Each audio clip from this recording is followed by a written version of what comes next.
Good morning, students. Today topic is Bligh's creep theory. This is very important concept. According to Bligh's theory, the percolating water flows the outline of the base of the foundation of the hydraulic structure. So percolating water means seepage observed at the bottom of the foundation. L means total creep length. Total creep length is equals to horizontal creep length plus vertical creep length. Horizontal creep length plus vertical creep length. Total creep length. ఏం లేదమ్మా, simple concept. బ్లీగిస్ అనే scientist తన concept ఏ విధంగా చెప్తున్నాడంటే, ఏ structure కిందైనా foundation ఉంటుంది. ఆ foundation ఎలానైనా ఉండొచ్చు. Isolated foundation ఉండొచ్చు, ర్యాప్డ్ ఫౌండేషన్ అని ఉండొచ్చు, పైల్ ఫౌండేషన్ అని ఉండొచ్చు. So based upon the type of the foundation బట్టి టోటల్ క్రీప్ లెంత్ అనేది చేంజ్ అవుతుంది అని చెప్తున్నాడు. ఆ చేంజెస్ కూడా ఎలా జరుగుతుంది అంటే చూద్దాం. సపోజ్ ఇక్కడ ఒక స్ట్రక్చర్ ఉంది, hydraulic structure. Okay, the height of the హెచ్లో వాటర్ స్టోర్ అయ్యింది. సో ఇక్కడ టైప్ ఆఫ్ ఫౌండేషన్ వచ్చేసి పియర్ ఫౌండేషన్ అనుకుంటాం. సో పియర్ ఫౌండేషన్ ఇక్కడ త్రీ పియర్స్ని, pier number 1, pier 2, pier 3. So pier 1లో డెప్త్ D1 అనేది ఇట్ సైడ్ ఉంది. ఇది డెప్త్ D1. ఇక్కడ సైడ్స్ని మీరు బాగా అబ్జర్వ్ అయ్యాలి. డెప్త్ D1, ఇక్కడ డెప్త్ D1, ఇది ఈ లెఫ్ట్ సైడ్, ఇది రైట్ సైడ్ ఆఫ్ పియర్. ఇక్కడ ఈ లెంత్ ఉంది, ఈ హారిజాంటల్ లెంత్ A. ఓకేనా, ఇది 1 పియర్. నెక్స్ట్ పియర్ ఇది depth D2 left side and right side depth D2, దీని థిక్నెస్ వచ్చేసి B. Next third pier depth D3 and this is a small length C. So in between the 2 piers ఇది కూడా horizontal లెంత్గా, in between the 2 piers horizontal length L1, ఇక్కడ horizontal length L2. So ఇప్పుడు total creep length according to the Bligh's concept, Bligh's theory ప్రకారం seepage అనేది వాడు ఎలా జరుగుతుందని చెప్తున్నాడు సైంటిస్టు. ఇక్కడ ఈ పియర్స్ సైడ్ మాత్రమే, అంటే ఈ సైడ్ ఇక్కడ నుంచి మాత్రమే వాటర్ అనేది లీకేజ్ జరుగుతుంది, పర్కులేషన్ జరుగుతుంది. ఇలా ఇక్కడ యారో మార్క్ మెన్షన్ చేశారా, ఇక్కడ మాత్రమే వాటర్ అనేది సీపేజ్ జరిగి ఇక్కడ ఇలా ట్రావ్ అయ్యి అప్ స్ట్రీమ్ నుంచి డౌన్ స్ట్రీమ్ సైడ్కి ఇక్కడ వాటర్ అనేది పైకి రైజ్ అవుతుంది అని చెప్తున్నాడు. ఇది వరకు మనము causes of failures of weir or barrage on permeable ఫౌండేషన్లో ఫెయిల్యూర్ చూసాం. అక్కడ ఏంటి, మనకి స్ట్రక్చర్ కిందనే ఫెయిల్యూర్ అవుతుందని ఏం చెప్పలేదు. జస్ట్ వాటర్ పర్కులేషన్ జరుగుతుంది. ఆ వాటర్ పర్కులేషన్లో సాయిల్ ఎరోడ్ అవుతుంది. సాయిల్ ఎరోజన్లో డౌన్ స్ట్రీమ్ నుంచి అప్ స్ట్రీమ్కి బ్యాక్లో సాయిల్ ఎరోజన్ జరుగుతూ వస్తుంది. ఒక పైపింగ్ ఫామ్ అవుతుంది. ఆ పైపింగ్ నుంచి ఫెయిల్యూర్ అని చెప్తున్నాం. కానీ ఇక్కడేంటి, ఈ బ్లీగిస్ అనే సైంటిస్టు ఆ పియర్ పక్కనే, ఈ పియర్ సైడ్కే సీపేజ్ అనేది జరుగుతుంది. ఈ సీపేజ్ అనేది మనం క్యాల్కులేట్ చేయడానికి టోటల్ క్రీప్ లెంత్ L ఈ ఫార్ములా చెప్తున్నాడు. ఇప్పుడు D1 ఉంది, D1 + D1 2D1, D2 + D2 2D2, D3 + D3 2D3 plus ఇక్కడ horizontal length L1 plus horizontal length L2. ఓకేనా, ప్లస్ మళ్ళీ ఈ స్మాల్ లెంత్ ఉందా, pier thickness small a plus small b plus small c. This is the total creep length. So total creep length calculate చేయాలంటే ఈ విధంగా calculate చేయాలి. But ఫౌండేషన్లో ఏ టైప్ ఆఫ్ స్ట్రక్చర్ ఇచ్చినా మనం టోటల్ క్రీప్ లెంత్ క్యాల్కులేట్ చేయాల్సింది ఇలా క్యాల్కులేట్ చేయాలి. నేను ఎగ్జాంపుల్స్ కొన్ని చెప్తాను. ఇది Bligh's theory concept. Bligh's theory concept ఏంటంటే సింపుల్ అమ్మ, ఫౌండేషన్ కింద beneath the hydraulic structure foundation సైడ్కే ఆ సీపేజ్ అనేది జరుగుతుంది. ఆ సీపేజ్ ద్వారానే పర్కులేషన్ సీపేజ్ జరుగుతుంది, దాని ద్వారానే ఫెయిల్యూర్ జరుగుతుందని చెప్తున్నాడు. ఓకేనా, ఇది నెక్స్ట్ ఇక్కడ చూడండి. ఫర్దర్ ఇట్ ఈజ్ అజ్యూమ్డ్, ఆయన ఇంకేం అజ్యూమ్ చేసుకుంటున్నాడు, assumed in this theory the loss of head loss is proportional to the length of the creep.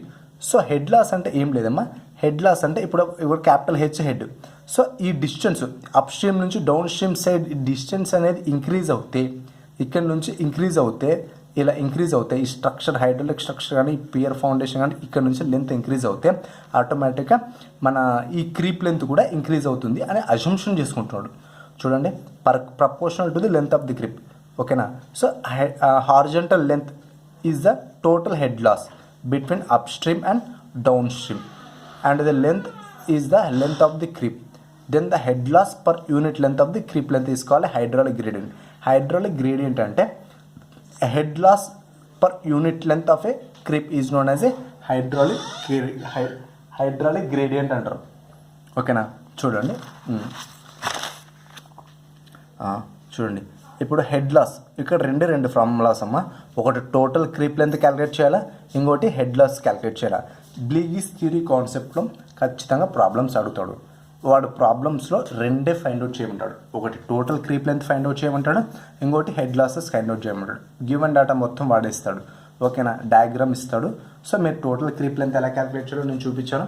So ఆ విధంగా టోటల్ క్రీప్ లెంత్ క్యాలిక్యులేట్ అండి. ఇప్పుడు హెడ్ లాస్ క్యాలిక్యులేట్ చేయాలంటే small H by total creep length. Small H అనేది height of the water. So ఈ height of the water అనేది small H. ఈ small H by ఈ టోటల్ క్రీప్ లెంత్ చేస్తే మనకి హెడ్ లాసెస్ ఫైండ్ అవుట్ చేస్తాం. ఓకేనా. హెడ్ లాసెస్ ఫైండ్ అవుట్ చేస్తాం. ఇక్కడ చూడండి, బ్లీగీస్ థియరీ కాన్సెప్ట్లో లిమిటేషన్స్. యాక్చువల్ అంటే లిమిటేషన్స్ అడగడు, ఎందుకైనా మంచిది. నీకు ఒకవేళ 10 మార్క్స్ క్వశ్చన్స్లో ఒకవేళ అడిగే ఛాన్స్ ఉంది కాబట్టి నేను చెప్తున్నాను. ఇంత బ్రీఫ్గా అవసరం లేదు, జస్ట్ వినండి చాలు. In this theory Bligh's made no distinction between the horizontal and vertical creep length. So there is no difference. Horizontal length creep length consider చేసుకుంటాడు, vertical length creep length consider చేసుకుంటాడు. వాటి యొక్క డిఫరెన్స్ అనేది ఏం లేదు. Okay. The idea of exit gradient has not been considered. So exit గ్రేడియంట్ని consider చేయట్లేదు ఇక్కడ. సో ఎగ్జిట్ గ్రేడియంట్ అనేది ఏంది నేను కోస్లాస్ థియరీ నెక్స్ట్ కాన్సెప్ట్ చెప్పినప్పుడు చెప్తాను ఎగ్జిట్ గ్రేడియంట్ గురించి. So the effect of varying length of a sheet piles not considered. So actual అంటే షీట్ పైల్స్ అంటే ఏం లేదమ్మా, వాటర్ సీపేజ్ జరగకుండా ఇప్పుడు షీట్స్ అనేవి ఇన్సర్ట్ చేస్తారు. సో అవి కన్సిడర్ చేయాల్సిన అవసరం లేదని చెప్తున్నాడు ఇక్కడ. ఓకేనా. No distinction is made between inner and outer faces of sheet piles. Sheet piles ఒక ఇన్నర్ ఫేస్ అవుటర్ ఫేస్ యొక్క డిఫరెన్స్ అనేది ఏం కన్సిడర్ చేయట్లేదు అమ్మ. లిమిటేషన్స్ అనేది ఇంపార్టెంట్ కాదు, జస్ట్ పాయింట్స్ మాత్రమే చెప్తున్నాను. ఓకేనా. The losses of head is considered. Head losses is considered proportional to the creep length. So head losses అనేది ఎంత ఇంక్రీజ్ అవుతాయి అక్కడ మనకి క్రీప్ లెంత్ కూడా అంత ఇంక్రీజ్ అవుతుంటుంది. Uplift pressure is not linear. So uplift pressure మనకి క్రీప్ అనేది టోటల్ క్రీప్ లెంత్ అనేది మనకి సైడ్ ఆఫ్ ది ఫౌండేషన్ కింద జరుగుతుంది కాబట్టి అప్లిఫ్ట్ ప్రెషర్ అనేది లీనియర్గా ఉండదు. సో చూడండి, ఇక్కడ ఎగ్జిట్ గ్రేడియంట్ అనేది జస్ట్ డెఫినేషన్ మాత్రమే చెప్తున్నాను. It is the hydraulic gradient at the down end of the flow line. Hydraulic gradient at the down end of the flow line where percolating water leaves the soil masses and emerges into the free water at downstream. Exit gradient and hydraulic gradient and nearly same amma. At the downstream end of the flow line.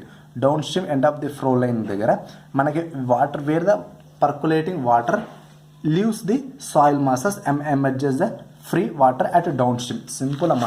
Down stream side ఇది down stream side, ఇది up stream side. So నీకు water అనేది ఇక్కడ seepage జరుగుతూ ఉన్నప్పుడు same ఇక్కడ soil erosion అనేది కంటిన్యూస్గా జరిగి ఇక్కడ దాకా ఇక్కడికి బయటకి సాయిల్ మాసెస్ అనేవి బయటకు వస్తాయని చెప్తున్నాడు. దాన్నే ఆ వాటర్ ట్రావెల్ అయ్యే స్పీడ్ సర్టెన్ ఫోర్స్ అనేది అప్లై చేస్తూ ఉంది, అది ఎగ్జిట్ గ్రేడియంట్ అంటారు. సో నీకు చిన్న బ్లీగీస్ కాన్సెప్ట్ మీద అదే కొన్ని ఎగ్జాంపుల్ డయాగ్రామ్స్ చెప్తాను, వాడు ఏ విధంగా నేర్చు. స్ట్రక్చర్ చూడండి, సపోజ్ ఇప్పుడు ఇక్కడ ర్యాఫ్ట్ ఫౌండేషన్ ఉందనుకోండి. ఈ ర్యాఫ్ట్ ఫౌండేషన్కి మనము వాడు హెచ్ ఇస్తాడు, ఇలా ఇస్తాడు. దీనికి total creep length is equals to చూడండి capital L is equals to ఇక్కడ D1 left side D1 right side ఉంది. సో D1 ప్లస్ D1 ఇక్కడ హారిజంటల్ లెంత్ L1. సో ఇవి క్యాలిక్యులేట్ చేస్తే వాడు ఈ లెంత్లు కూడా ఇస్తాడమ్మా. మీకు క్వశ్చన్లో D1 equals 4 metre, L equals 3 metres ఇలా ఇస్తాడు. వాడు వాల్యూస్ కంపల్సరీ రిప్రజెంట్ చేస్తాడు. సో ఇప్పుడు టోటల్ క్రీప్ లెంత్ క్యాలిక్యులేట్ చేయొచ్చు. దీని నుంచి హెడ్ లాస్ ఈజ్ ఈక్వల్స్ ఈ small H divided by total creep length చేస్తే నీకు ఇక్కడ బ్లీగీస్ కాన్సెప్ట్ థియరీలో వచ్చేస్తుంది. నెక్స్ట్ ఒకవేళ ఐసోలేటెడ్ ఇట్లా రాఫ్ట్ ఫుటింగ్ ఇట్లా 3 ఇచ్చినాడు, 1 2 3 ఇలా 3 ఇచ్చినప్పుడు టోటల్ క్రీప్ లెంత్ కావాలా. So total creep length is equals D1 ఇక్కడ సైడ్ D1 ఉంటుంది అవునా. ఇప్పుడు ఇక్కడ నుంచి నువ్వు వాటర్ డౌన్ అయిందనుకో ఇలా హారిజంటల్ ట్రావెల్ అయ్యి మళ్ళీ ఇలా పైకి వెళ్ళాలి కదా. సో ఇది డౌన్ D1 ఇక్కడ D1. So D1 plus D1 ఎంత 2D1. D2 ప్లస్ ఇక్కడ D2 ఉంటుంది 2D2, ఇక్కడ D3, ఇక్కడ D3 ఉంటుంది 2D3. సో ఇక్కడ హారిజంటల్ లెంత్ L1, L2, ఇది హారిజంటల్ లెంత్ L2, ఇది హారిజంటల్ లెంత్ L3, ఇది హారిజంటల్ లెంత్ L4, ఇది horizontal length L5. So total ఇలా క్యాలిక్యులేట్ చేస్తే మనకి టోటల్ క్రీప్ లెంత్ వస్తుంది. So head losses is equals small h by total creep length L చేస్తే మనకి హెడ్ లాస్ వస్తుంది. This is the Bligh's theory concept. Simple concept అమ్మా Bligh's theory concept. ఇది practical prove కాలేదు, but they explain. ఓకేనా? I hope you understand. This is a simple concept. ఓకేనా?